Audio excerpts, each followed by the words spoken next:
व्यक्ति को सदैव कर्म बिना किसी डर के करना चाहिए। जहां व्यक्ति को अमीर बनने के लिए एक एक क्षण संग्रहित करना पड़ता है, तो वहीं अमर होने के लिए उसे कण कण बांटना होता है। मनुष्य जीवन में खुशी का सबसे बड़ा रहस्य इच्छाओं का त्याग करना है। अशांत मन को नियंत्रित करना कठिन होता है, लेकिन उसे प्रयास करके शांत किया जा सकता है। जो व्यक्ति संदेह या शक करता है, वह तीनों लोकों में खुश नहीं रह सकता है। यदि किसी व्यक्ति के मन रूपी पात्र में किसी के प्रति विश्वास नहीं है, तो वहां प्रेम भी नहीं ठहर सकता है। मनुष्य को अपने आवश्यक कार्य सदैव करते रहना चाहिए, क्योंकि वास्तविकता में कार्य करना निष्क्रियता से कहीं अधिक श्रेष्ठ होता है। जो व्यक्ति बुद्धिमान है और समाज के लिए कार्य करना चाहता है, उसे बिना आसक्ति के कार्य को निष्पादित करना चाहिए। जो व्यक्ति अपने कर्मों में आनंद की अनुभूति प्राप्त कर लेता है, वह जीवन में पूर्णता की प्राप्ति कर लेता है। मनुष्य के अपने लोगों की परख कठिन परिस्थितियों में की जाती है। उसी दौरान उसे ज्ञात होता है कि कौन उसका अपना है और कौन पराया। इस दुनिया में कोई भी व्यक्ति हमारा शत्रु और मित्र नहीं बनकर आता है, बल्कि हमारा व्यवहार ही यह निर्धारित करता है कि वह हमारा शत्रु होगा या मित्र। जब आप किसी अच्छे इंसान के साथ विश्वासघात करते हैं या उसे धोखा देते हैं, तो ये हीरे का त्याग करके पत्थर को अपनाने जैसा है।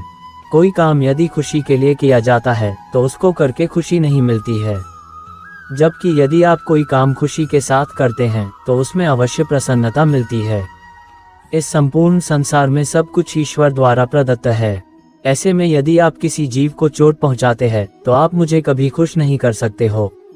अगर बुरे लोग समझाने मात्र से सुधर जाते, तो कदाचित महाभारत का युद्ध नहीं होता। अगर कोई व्यक्ति जो अधिक हंसता हो और अधिक बोलता हो, लेकिन यदि एकाएक वह चुप हो जाए, तो समझ लेना वह अंदर से टूट चुका है। किसी भी व्यक्ति के भरोसे का अंत करके कभी भी अवसर का लाभ नहीं उठाना चाहिए। जीवन में प्रेम ही ऐसा योग है जिसमें कभी वियोग नहीं होता। इसका अंतिम चरण मिलन होता है। व्यक्ति को स्वयं की योग्यता पर कभी घमंड नहीं करना चाहिए, क्योंकि पत्थर भी वजनदार होने के बावजूद जब पानी में जाता है तो डूब ही जाता है। ईश्वर अगर किसी मनुष्य को उसके भाग्य से मिलवाने में काफी इंतजार करवाते हैं, तो समझ लेना कि उस व्यक्ति को उससे अधिक मिलने वाला है, जितना कि उसने ईश्वर से मांगा है। जीवन ना भविष्य है और ना भूतकाल। जीवन तो केवल इसी पल की कहानी है जो आप अभी जी रहे हो। आपके भाग्य में विधाता ने जो लिखा है, उसे स्वयं में भी नहीं बदल सकता हूँ। अगर ऐसा होता तो मैं राधा से प्रेम करता था, लेकिन मुझे मीरा ने चाहा और मैं रुक्मणी का हो गया। जब कोई व्यक्ति क्रोध में होता है, तो उसके मन में भ्रम बस जाता ही और बुद्धि का क्षय हो जाता है। अपने हिस्से की मेहनत किए बिना फल की प्राप्ति करने वाले लोग चोर कहलाते हैं। जो मनुष्य आपकी भावनाओं की कद्र नहीं करता है, उसके साथ रहने से बेहतर है कि आप अकेले ही चलें।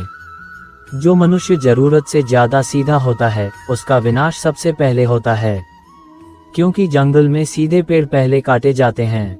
मनुष्य योनि में जन्मे लोगों को जीवन की इस महाभारत में स्वयं ही श्री कृष्ण जैसा सारथी और अर्जुन जैसा महारथी बनना पड़ता है। जिन लोगों की किस्मत अच्छी होती है, वह बुरा होने पर ईश्वर को दोष देते हैं, और जिनकी किस्मत सदैव ही खराब रहती है, वह थोड़ा सा भी अच्छा हो जाने पर ईश्वर को धन्यवाद देते हैं। किसी को मुंह से बोलकर क्षमा कर देना आसान है, लेकिन उस दिन से माफ करना आसान नहीं होता है। एक व्यक्ति का दूसरे व्यक्ति से संबंध तभी जुड़ता है जब उनका पिछले जन्म में कोई रिश्ता रहा होता है, वरन दुनिया की इस भीड़ में कौन किसको जानता है। भगवान अच्छे लोगों की परीक्षा लेते हैं और उनका साथ भी देते हैं, लेकिन बुरे लोगों को संपत्ति देते हैं, लेकिन उनका साथ नहीं देते हैं। इतिहास बीते हुए कल के सुख की बात करता है, विज्ञान आने वाले कल के सुख की बात करता है, परंतु धर्म कहता है यदि तुम सच्चे हो तो हर रोज सुख पाओगे।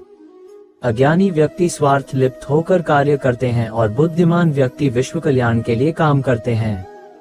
इंसान जब भी किसी गलत कार्य को अंजाम देता है, तो वह दाएं बाएं आगे पीछे देखता है, लेकिन वह ऊपर देखना भूल जाता है। इस संसार में जन्मा प्रत्येक व्यक्ति आवश्यक है। हर किसी के अंदर अपनी ताकत और क्षमता होती है। हमें किसी का अनादर नहीं करना चाहिए। जिस प्रकार से मैंने कई जन्म लिए हैं, उसी प्रकार से तुमने भी कई जन्म लिए हैं। ना ही यह मेरा आखिरी जन्म है और ना ही ये तुम्हारा। यदि आप अपने लक्ष्य में सफल नहीं हो पा रहे हो तो अपनी रणनीति बदलो, लक्ष्य नहीं। अनियंत्रित मन व्यक्ति के जीवन में एक शत्रु की भांति होता है। कोई भी व्यक्ति अपने विश्वास के आधार पर ही निर्मित होता है। वह जैसा सोचता है ठीक वैसा ही बन जाता है। कर्मों का फल व्यक्ति को उसी प्रकार से ढूंढ लेता है जैसे एक बछड़ा अपनी मां को गायों के झुंड में पहचान लेता है। व्यक्ति को अपने मन से अपना पराया, तेरा मेरा आदि बातों को निकाल देना चाहिए, क्योंकि यह सब तुम्हारा है और तुम सबके हो। आनंद की अनुभूति शरीर के भीतर होती है, बाहरी दुनिया से इसका कोई वास्ता नहीं होता है। इस दुनिया में यदि कोई व्यक्ति किसी सम्मानित व्यक्ति का अनादर करता है तो वह उसके लिए मृत्यु से भी बदतर है। जो व्यक्ति प्रबुद्ध संपन्न है उसके लिए गंदगी का ढेर और सोना एक ही समान है। मेरे लिए दुनिया के समस्त प्राणी समान है, लेकिन जो मेरी भक्ति करता है वो मेरे हृदय के अत्यधिक निकट होता है। इस दुनिया में रहकर नरक प्राप्ति के 3 रास्ते हैं। पहला वासना, दूसरा क्रोध और तीसरा लालच। ईश्वर वही नजर आता है जहां आस्था और प्रेम एक साथ होता है। दुखों की अधिकता का मूल कारण जीवन में आशाओं का होना होता है, इसलिए इनका त्याग करें। अपनों के आगे कभी झुकना नहीं चाहिए, क्योंकि जो अपने होते हैं वह आपको कभी झुकने नहीं देते हैं। अगर आप स्वयं पर भरोसा रखते हैं तो वह आपकी ताकत बनता है, लेकिन यदि आप दूसरे पर भरोसा करते हैं तो वह आपकी कमजोरी बन जाता है।